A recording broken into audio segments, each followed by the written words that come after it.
सुप्रभात बच्चों, कैसे हैं आप लोग। आशा है आप लोग अच्छे होंगे और अच्छी तरह से अपनी पढ़ाई पर ध्यान दे रहे होंगे। बच्चों, आज हम लोग कक्षा 9 हिंदी ए से पढ़ेंगे एक कविता जिसका नाम है ग्रामश्री। और ग्रामश्री के कविता की रचना की है सुमित्रानंदन पंत जी ने। बच्चों, हम लोग जानते हैं कि सुमित्रानंदन पंत जी एक छायावादी कवि हैं और छायावादी कवि की विशेषता ये होती है कि वो प्रकृति को केंद्र बिंदु मानते हुए अपनी कविताओं की रचना करते थे। तो बच्चों, यहाँ पर भी प्रकृति का चित्रण है, जैसे कि ग्रामश्री। ग्राम का मतलब गांव, ग्राम अर्थात गांव, श्री अर्थात सुंदरता। गांव की सुंदरता का वर्णन इस कविता में किया गया है। सुमित्रानंदन पंत जी ने बहुत ही सहजता और बहुत ही सरलता के साथ इस पाठ में एक गांव की सुंदरता का वर्णन किया है, प्रकृति की सुंदरता का वर्णन किया है कि चारों ओर कितने हरे भरे पेड़ पौधे फल फूल लगे हुए हैं, उन सभी का वर्णन यहाँ पर किया गया है। तो बच्चों, आइए सबसे पहले इसके प्रथम पद को पढ़ते हैं। फैली खेतों में दूर तलक मखमल सी कोमल हरियाली, लिपटी जिससे रवि की किरणें चांदी की सी उजली जाली, तिनके के हरे हरे तन पर हिल हरित रुधिर है रहा झलक, श्यामल भूतल पर झुका हुआ नभ का चीर निर्मल नील फलक। बच्चों, यहाँ पर कवि ने बहुत ही सहजता से एक खेत का वर्णन किया है कि गांव में खेतों की सुंदरता किस प्रकार से होती है।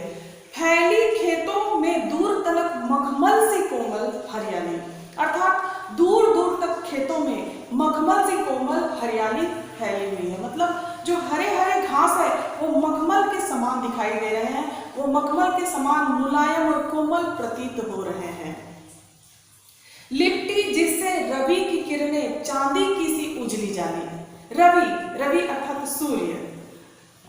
और जब उस हरे घास पर जब सूर्य की किरणें, रवि की किरणें पड़ती हैं तो वो चांदी की सी उजली जाली, अर्थात ऐसा प्रतीत होता है कि उसके ऊपर चांदी का जाल बिछा हुआ है और उसकी सुंदरता में और अधिक चार चांद लग जाता है। और सूर्य की किरणें जब उस मखमली हरे घास पर पड़ती है तो उसकी सुंदरता और अधिक बढ़ जाती है। ऐसा लगता है कि उसके ऊपर पूरी तरह से चांदी का जाल बिछा हुआ है। तिनकों के हरे हरे तन पर हिल हरित रुधिर है रहा झलक। यहाँ पर बच्चों रुधिर, रुधिर अर्थात रक्त, और हरे हरे अर्थात बच्चों हरे रंग का। और ऐसा लग रहा है कि ऐसा प्रतीत हो रहा है कि जैसे कि वहां पर हरे हरे घास पर उसका हरा हरा लहू अर्थात खून बह रहा है। श्यामल भूतल पर झुका हुआ नभ का चीर निर्मल नील फलक। श्यामल भूतल पर झुका हुआ, श्यामल अर्थात इस श्यामला इस धरती पर, इस सांवली धरती पर नभ फलक है, अर्थात जो नभ इस प्रकार से झुका हुआ है, लगता है कि उसके भूमि पर वो पूरी तरह से झुका हुआ है। जो नभ है, जो आकाश है, वो इस प्रकार से फैला हुआ है, ऐसा लग रहा है कि वो धरती पर झुका हुआ है और वह श्यामल भू अर्थात इस सांवली धरती पर झुका हुआ प्रतीत हो रहा है। और चारों ओर मखमल से कोमल हरियाली फैली हुई है, चारों ओर का वातावरण बहुत ही सुंदर प्रतीत हो रहा है।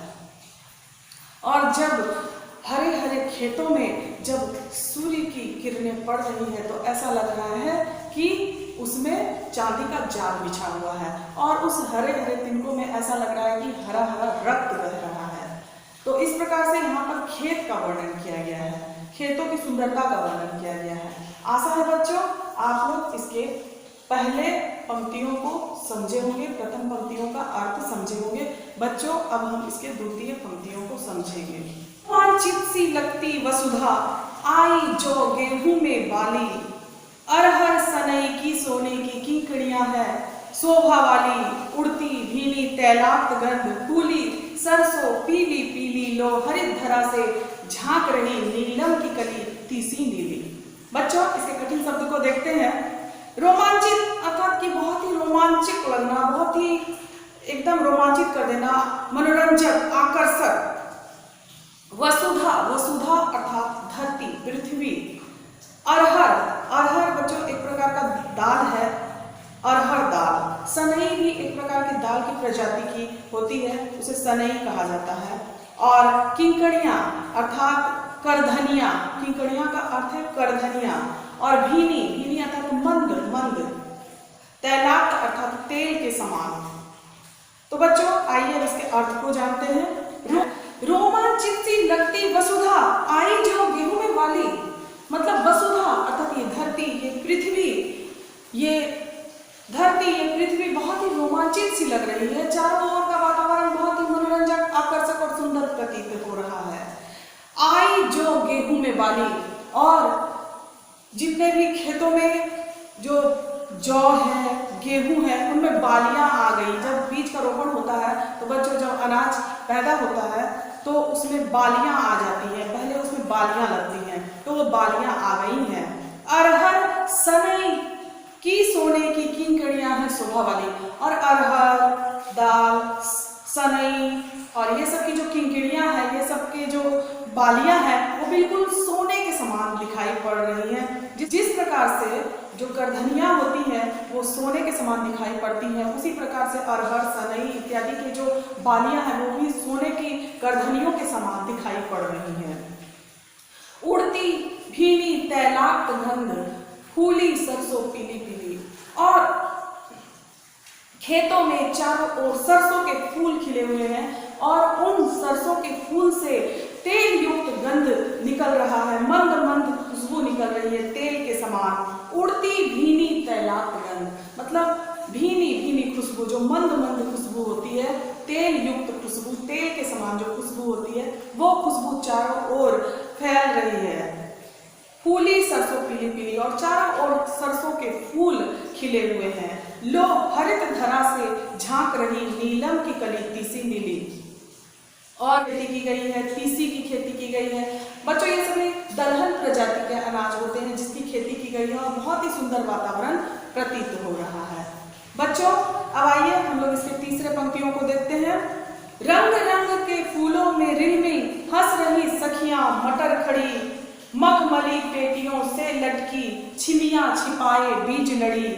फिरती है रंग रंग की तितली, रंग रंग के फूलों में सुंदर, फूले फिरते हो फूल स्वयं, उड़ उड़ वृंतों से वृंतों पर। बच्चों यहाँ पर सुमित्रानंद पंत जी ने बहुत ही सुंदरता और बहुत ही सहजता के साथ यहाँ पर प्रकृति की सुंदरता का वर्णन किया है कि किस प्रकार से रंग बिरंगे फूल खिले हुए हैं खेतों में। खेतों में जो रंग बिरंगे फूल खिले हुए हैं, रंग रंग के फूलों में रिलमिल, मतलब रंग रंग के फूल खिले हुए हैं और उस रंग बिरंगे फूलों के बीच में हंस रही सखियां मटर खड़ी। और मटर के पौधे भी लगाए गए हैं जिसमें मटर खिले हुए हैं, हरे हरे मटर खिले हुए हैं। और मखमली पेटियों से लटकी छिमियां छिपाए बीज लड़ी। बच्चों जो मटर है वो मखमली पेटियों में बंद है। बच्चों आप लोग मटर के बीज को देखे होंगे, आप खाते होंगे, मटर की छिमियां खाते होंगे, वो एक पेटी में बंद होते हैं और वो पेटी इस प्रकार से प्रतीत हो रहा है कि जैसे वो मखमली पेटी में बंद है और उसके अंदर छिमियां छिपाए बीज लड़ी, अर्थात उस छिमियों में बीज की लड़ी छिपी हुई है। बच्चों जब आप मटर, हरे मटर खाते होंगे, जब उसे छीलते होंगे तो उस मखमली पेटी से हरे हरे मटर निकलते हैं, वो बीज निकलते हैं। तो उसकी सुंदरता का वर्णन यहाँ पर किया गया है। फिरती है रंग रंग की तितली, रंग रंग के फूलों पर सुंदर। और चारों ओर वातावरण में रंग रंग के फूल खिले हुए हैं और उस रंग रंग के फूल में रंग रंग की जो तितलियां हैं वो उड़ रही हैं, बैठ रही हैं, एक फूल से दूसरे फूल पर, दूसरे फूल से तीसरे फूल पर। फूले फिरते हो फूल स्वयं उड़ उड़ वृंतों से वृंतों पर। और ऐसा प्रतीत होता है कि फूल ही स्वयं दूसरे फूल पर बैठा हुआ है, क्योंकि फूल भी रंग बिरंगे हैं और तितलियां भी रंग बिरंगी हैं। और जो वो तितलियां हैं वो जब एक फूल से दूसरे फूल पर बैठती हैं तो ऐसा लगता है कि वो फूल से उड़कर फूल पर ही बैठ रही हैं। और जो तितलियां हैं वो उड़ उड़ वृंतों से वृंतों पर, वृंत अर्थात डालियां, तो दूसरे डाली से तीसरे डाली पर इस प्रकार से तितलियां उड़ रही हैं। कभी फूलों पर बैठती हैं, कभी पेड़ पौधों के डंठलों पर बैठती हैं। इस प्रकार से प्रकृति की सुंदरता में और अधिक चार चांद लग जाता है और ये जो दृश्य है ये बहुत ही मनमोहक और सुंदर प्रतीत होता है। होता है। तो इस चीज को यहाँ पर सुमित्रा नंदन पंत जी ने बहुत ही सहजता और बहुत ही सरलता के साथ एक कविता के माध्यम से हमारे सामने पेश किया है, क्योंकि सुमित्रा नंदन पंत जी एक छायावादी कवि थे और छायावादी कवि की विशेषता ये होती है कि वो प्रकृति को केंद्र बिंदु मान करके ही अपनी रचनाओं को करते हैं और प्रकृति को एक सुंदर रूप प्रदान करते हैं।